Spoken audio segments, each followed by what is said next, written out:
ماہ شعبان کا بابرکت چاند نظر آتے ہی جو خوش نصیب شخص خلوص دل، یقین کامل اور آنکھوں میں آنسو لیے سورہ کوثر کو اس طرح پڑھ لیتا ہے، اس کے لیے اللہ پورے سال رزق کے ایسے دروازے کھولتا ہے کہ کروڑوں کی نعمتیں اس کی سوچ سے بھی بڑھ کر نصیب ہونے لگتی ہیں۔ بے شک ماہ شعبان وہ مقدس مہینہ ہے جس میں رحمتیں تیزی سے اترتی ہیں، تقدیریں لکھی جاتی ہیں اور مانگی گئی دعائیں قبولیت کے قریب ہو جاتی ہیں۔ یہ کوئی عام لمحہ نہیں بلکہ رب کی طرف سے عطا کردہ ایک روحانی موقع ہے۔ اگر دل میں ذرا سا بھی یقین باقی ہے تو اس عمل کو آزما کر دیکھ لو، کیونکہ جب شعبان کے چاند کی روشنی عبادت سے ملتی ہے تو اللہ کی عطا کی کوئی حد نہیں رہتی۔ بسم اللہ الرحمن الرحیم۔ ماہ شعبان کا چاند نظر آ چکا ہے اور نورانی چاند دیکھ کر سورہ کوثر کا ایک ایسا خاص اور دل کو ہلا دینے والا وظیفہ لے کر آپ کی خدمت میں حاضر ہوا ہوں، جو دراصل اس عظیم مہینے کی روح سے جڑا ہوا ہے، کیونکہ شعبان وہ مقدس مہینہ ہے جو رمضان سے پہلے آتا ہے۔ یہی وہ مہینہ ہے جسے نبی کریم صلی اللہ علیہ وسلم نے اپنا مہینہ فرمایا۔ یہی وہ مہینہ ہے جس میں اعمال اللہ رب العالمین کے حضور پیش کیے جاتے ہیں، اس لیے اس مہینے کی گھڑی بے حد قیمتی، دعا کی قبولیت کے قریب اور رحمتوں سے بھری ہوئی ہوتی ہیں۔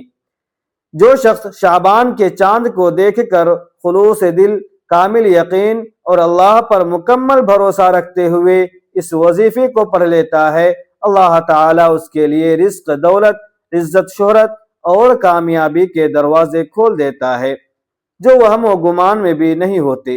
یاد رکھیے، یہ توفیق ہر ایک کو نہیں ملتی، بلکہ وہی شخص یہ وظیفہ پڑھتا ہے جسے رب خود چن لیتا ہے، جسے وہ غیبی خزانوں سے نوازنا چاہتا ہے۔ جو بندہ آج اس وظیفے کو بتائے گئے طریقے اور ترتیب سے پڑھ لیتا ہے، اللہ پاک اس کے پورے سال کے حالات بدل دیتا ہے۔ شعبان کی برکت یہ ہے کہ اس میں مانگی گئی دعا رد نہیں ہوتی، دل کی ٹوٹی امیدیں جڑ جاتی ہیں، پریشانیاں راستہ بدل لیتی ہیں۔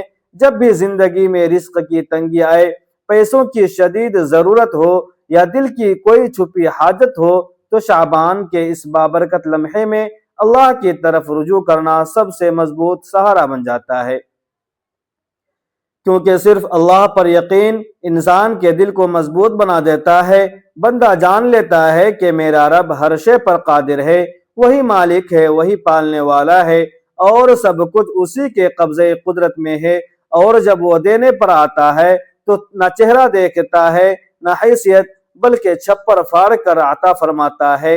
اگر آپ رزق چاہتے ہیں تو رزق مانگ لیں، دولت چاہتے ہیں تو دولت مانگ لیں۔ آج شعبان کے اس مبارک چاند کے نیچے جس نیت کے ساتھ مصلی پر بیٹھیں گے، وہاں سے اٹھنے سے پہلے رب کریم آپ کی حاجت پوری فرما دے گا۔ یہ ایسا خاص وظیفہ ہے جو بندے کو دنیا کی محتاجی سے نکال کر رب کا محتاج بنا دیتا ہے، اور جب بندہ رب کی پناہ میں آ جاتا ہے تو پھر دنیا کی کوئی طاقت اس کی کامیابی نہیں روک سکتی، کیونکہ عبادت کے لائق بھی وہی ہے اور دینے والا بھی وہی ہے۔ ہر بندہ اسی کا غلام ہے، ہر ایک کو نوازنے والا بھی وہی رب ہے۔ تو کیوں نہ آج ماہ شعبان کی اس عظیم برکت میں اللہ رب العالمین سے نبی کریم صلی اللہ علیہ وآلہ وسلم کے وسیلہ سے مانگا جائے، اہل بیت کے وسیلے سے مانگا جائے، اس محبوب کے صدقے سے مانگا جائے جس کے سبب ساری کائنات بنی۔ یقین رکھیں، جب آپ یہ وسیلہ پیش کریں گے تو دعا رد نہیں ہوگی، حاجت نامراد نہیں رہے گی، بیڑا پار لگ جائیں گے اور تقدیر میں خیر ہی خیر لکھ دی جائے گی۔ یاد رکھیے، یہ وقت بار بار نہیں آتا۔ شعبان کا چاند اعلان کرتا ہے کہ مانگ لو، آج فیصلے کروانے کا دن ہے۔ اگر پچھلے مہینوں میں آپ دعا نہ کر سکے تو آج شعبان کے اس بابرکت چاند کو دیکھ کر اس وظیفے کو ضرور پڑھ لیں۔ اگر آج آپ نے اسے پڑھ لیا تو آنے والا پورا سال اللہ رب العالمین آپ کو رزق اور دولت سے مالا مال فرما دے گا۔ آپ دنیا کے جس کونے میں بھی ہوں، جیسے ہی آپ کے علاقے میں شعبان کا چاند نظر آئے، دنیا کے تمام کام چھوڑ کر اس وظیفے کو ضرور پڑھ لیں۔ نہ وقت کی قید ہے نہ جگہ کی، بس اس مبارک مہینے کی قدر کر لیں، کیونکہ جس نے بھی شعبان کے اس عمل کو پڑھا، رب کریم نے اسے خالی ہاتھ نہیں لوٹایا۔ آج آپ بھی اپنے رب سے جو مانگنا چاہتے ہیں مانگ لیں۔ تو آئیے ناظرین، اب جان لیتے ہیں کہ آپ نے یہ بابرکت وظیفہ کیسے پڑھنا ہے اور کن کن باتوں کا خاص خیال رکھنا ہے۔ ضروری ہے، مگر اس سے پہلے میری آپ سے دل سے گزارش ہے کہ اگر آپ اس چینل پر نئے ہیں اور ابھی تک آپ نے چینل کو سبسکرائب نہیں کیا تو خدا را ابھی اسی وقت سبسکرائب کر لیں، کیونکہ میں روزانہ آپ کے لیے ایسے ہی روح کو جھنجھوڑ دینے والے وظائف اور مؤثر اعمال باقاعدگی کے ساتھ لاتا رہتا ہوں۔ اب آئیے عمل کی طرف آتے ہیں۔ آج جیسے ہی ماہ شعبان کا چاند نظر آئے، اس کے بعد آج کی پوری رات اور کل کا پورا دن آپ کے پاس موجود ہے۔ جب بھی اور جہاں بھی آپ کو موقع ملے، باوضو مصلی پر بیٹھ کر یا چلتے پھرتے اس عمل کو پڑھ سکتے ہیں۔ سب سے پہلے اللہ کے حبیب صلی اللہ علیہ وآلہ وسلم کی ذات اقدس پر 3 مرتبہ درود پاک پڑھنا ہے۔ درود پاک آپ کوئی سا بھی پڑھ سکتے ہیں، چاہے آپ مختصر اور آسان سا درود صلی اللہ علیہ وآلہ وسلم پڑھ لیں یا صلی اللہ علی محمد پڑھ لیں، یا پھر نماز والا درود ابراہیمی پڑھ لیں۔ میں آپ کو یہی مشورہ دوں گا کہ درود ابراہیمی ہی پڑھ لیں، کیونکہ اس کی فضیلت اور برکت سب سے زیادہ ہے۔ روایت میں آتا ہے کہ ہمارے پیارے آقا صلی اللہ علیہ وسلم کو تمام درودوں میں درود ابراہیمی سب سے زیادہ محبوب تھا۔ اس لیے آئیے ایک بار ثواب کی نیت سے میرے ساتھ بھی پڑھ لیں۔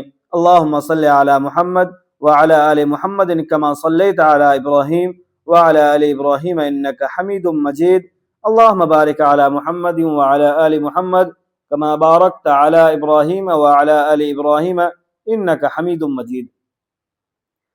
3 بار درود پاک پڑھتے ہی فوراً آپ نے اپنے دل کے سب سے خاص مقصد کی نیت کرنی ہے۔ یاد رکھیے، ہر انسان کی آزمائش الگ ہے، ہر دل کی فریاد جدا ہے۔ کوئی رزق کی تنگی میں گھرا ہوا ہے، کوئی اپنی بیٹیوں کے نصیب کے لیے رو رہا ہے، کوئی تنگ دستی اور لاچاری کے اندھیروں میں ہے، کوئی اللہ رب العزت کی رحمتوں کو آواز دے رہا ہے، کسی کا چلتا ہوا کاروبار اچانک ٹھپ ہو جا چکا ہے، جس کی جو حاجات ہیں، جس کا جو درد ہے، بس وہ دل میں لے آئیں اور ہرگز نہ سوچیں کہ یہ کام کیسے ہوگا، کیونکہ عطا کرنا رب کا کام ہے، وہی سب کچھ عطا کرتا ہے۔ آپ نے صرف اور صرف اللہ رب العزت کی ذات پر کامل یقین اور مکمل بھروسہ رکھنا ہے۔ یقین جانیے، یہ وظیفہ آپ کی تمام پریشانیوں، تمام تنگ دستیوں اور تمام بند دروازوں کا آخری حل بن سکتا ہے۔ اب آپ نے خاص مقصد کو ذہن میں رکھتے ہوئے فوراً ایک مرتبہ اعوذ باللہ من الشیطان الرجیم بسم اللہ الرحمن الرحیم پڑھ کر وظیفے کا آغاز کرنا ہے۔ یاد رکھیے، جس کام کی ابتدا تعوذ اور تسمیہ سے کی جائے اس میں خیر بھی ہوتی ہے، برکت بھی ہوتی ہے اور سلامتی بھی۔ جب آپ نیت بھی کر لیں اور تعوذ اور تسمیہ بھی پڑھ لیں تو اپنے دل کو دنیا سے کاٹ لیں اور یوں محسوس کریں جیسے آپ دنیا و عافیت سے بے نیاز ہو کر روضے رسول کی اجالیوں کے قریب بیٹھے ہیں اور انتہائی عاجزی، محبت اور آنسو کے ساتھ یہ خاص وظیفہ پڑھ رہے ہیں۔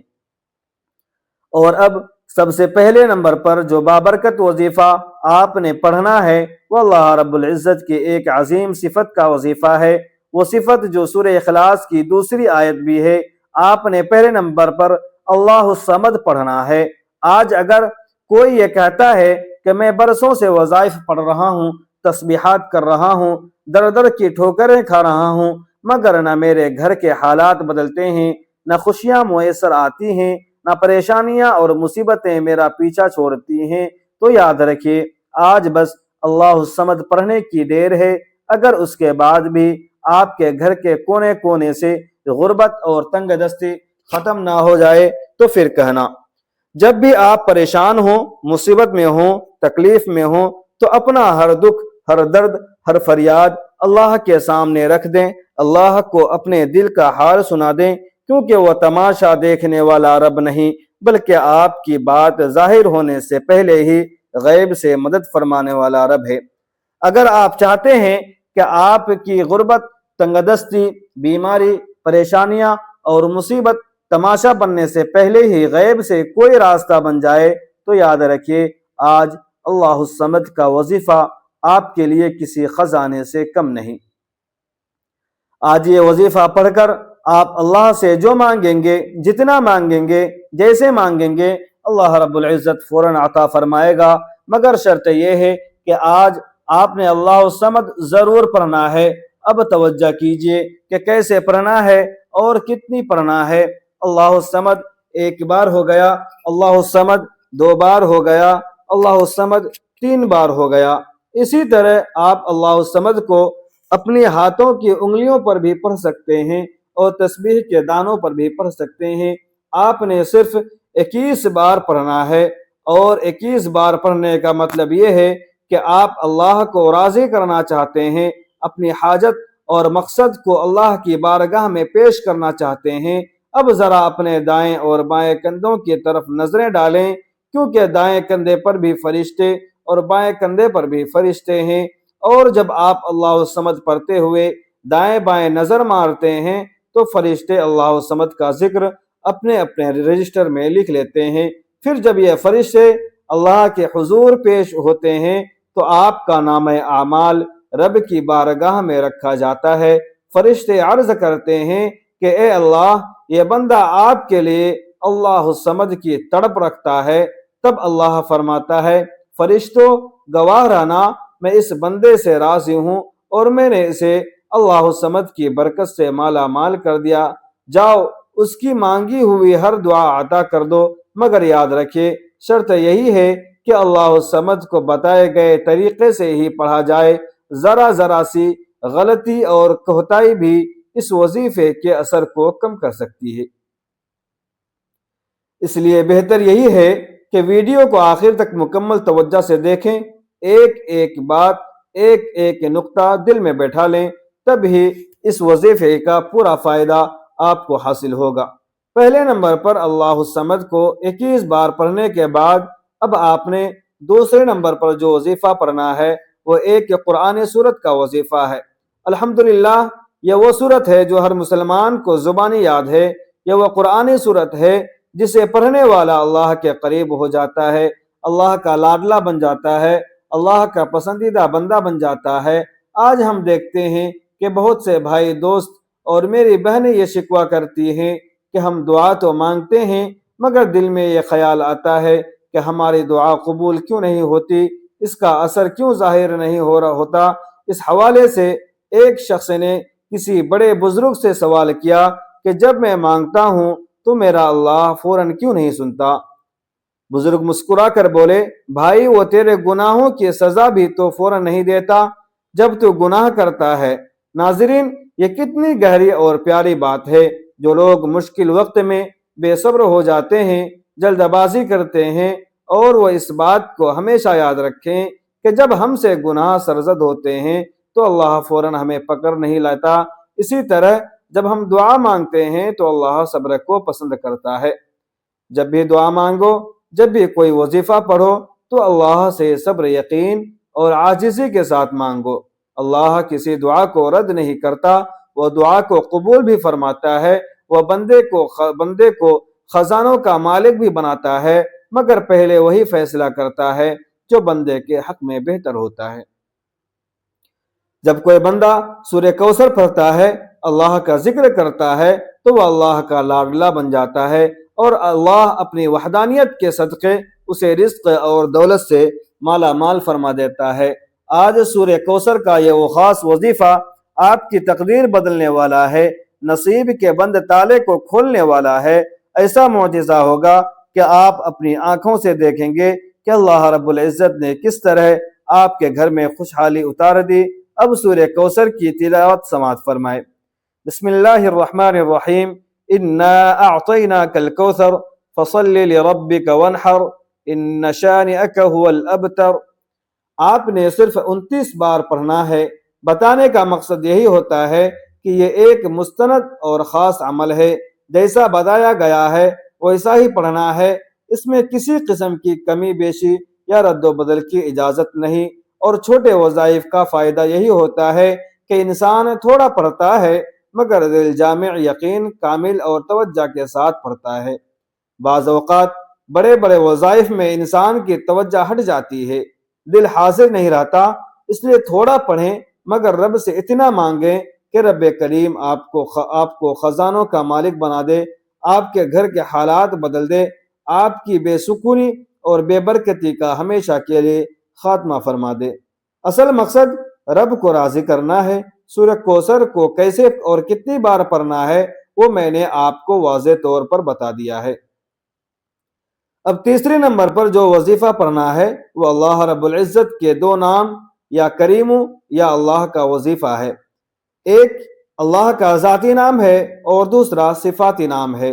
یا کریم کا مطلب ہے کہ کرم کرنے والا، اے میرے معبود۔ جب بندہ یہ نام دل کے گہرائی کے ساتھ پڑھتا ہے تو اللہ پاک کے قریب سے قریب تر ہو جاتا ہے۔ یہ دل اور روح کو سکون اور نور بخشتا ہے۔ آپ دیکھیں گے کہ آپ اسے کیسے پڑھنا ہے اور کتنی بار۔ توجہ فرمائیں، یا کریم یا اللہ ایک بار ہو گیا، یا کریم یا اللہ 2 بار ہو گیا، یا کریم یا اللہ 3 بار ہو گیا۔ اسی طرح آپ ہاتھوں کی انگلی میں پڑھ لیں یا تسبیح کے دانوں پر پڑھ لیں، آپ نے صرف 11 بار پڑھنا ہے۔ یاد رکھیے، صرف 11 بار یا کریم یا اللہ پڑھنے سے اگر اللہ پاک کی ایک ہی نظر کرم آپ پر ہو جائے تو آپ کی پوری زندگی کے لیے وہ نظر کافی ہے۔ اس چھوٹے سے وظیفے میں اتنی طاقت ہے کہ یہ آپ کے دل و زندگی کو بدلنے کی قدرت رکھتا ہے۔ اگر آپ بھی اللہ پاک کی ایک نظر کرم چاہتے ہیں تو یہ 3 چھوٹے مگر بہت مؤثر وظائف لازمی پڑھیں۔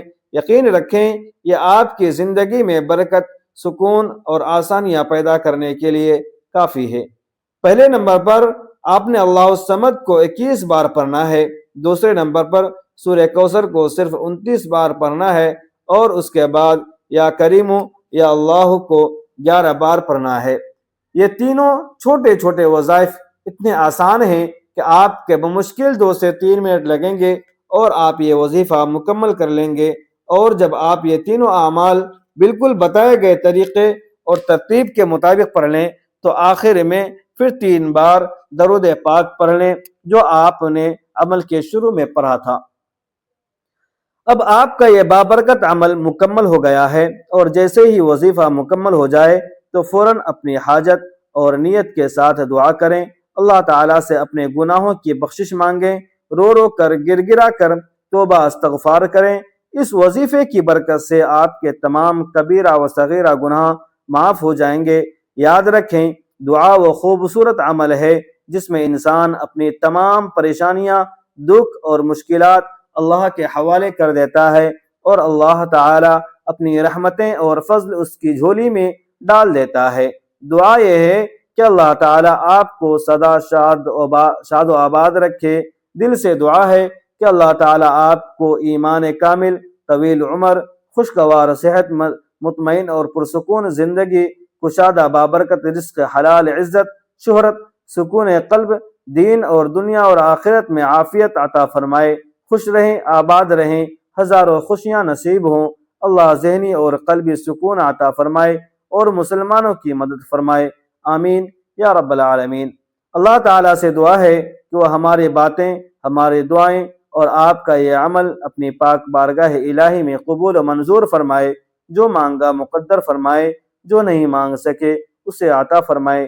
نیکی کی بات کو سننے، سمجھنے اور اس پر عمل کرنے کی توفیق عطا فرمائے، آمین ثم آمین۔